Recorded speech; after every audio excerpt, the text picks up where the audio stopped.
有冇試過咧？成個額頭生晒一粒粒，摸落去仲鞋沙沙，有少少吉手添。呢啲咧就係封閉式嘅粉刺啦。粉刺究竟點樣形成嘅咧？就係當我哋嘅皮膚產生大量嘅油脂分泌，去到表皮嘅時候，撈埋嗰啲老化咗個角質之後咧，就變咗成嚿嘢咁咧，就封住咗個毛孔啦，就形成咗呢啲嘅封閉式粉刺。嗱，遇到呢啲情況嘅時候咧，好似就拗啦、折啦，咁結果咧拗嘅地方咧，越嚟越發炎，咁折嘅地方咧就損晒啦，損咗之後就留印咯，留咗印之後咧仲大過之前嗰粒嘢，咁亦都好多人咧會覺得，因為好多油脂分泌係咪？咁我咪洗走晒佢咯，咁我一日洗去3次、4次面、5次面，勁洗面。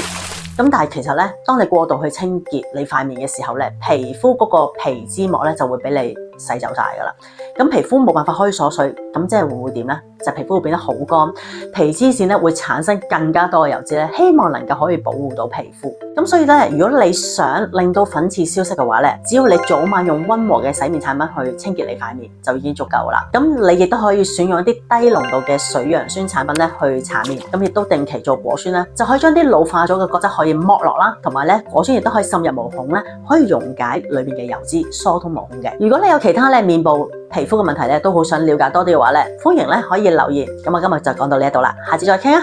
拜拜。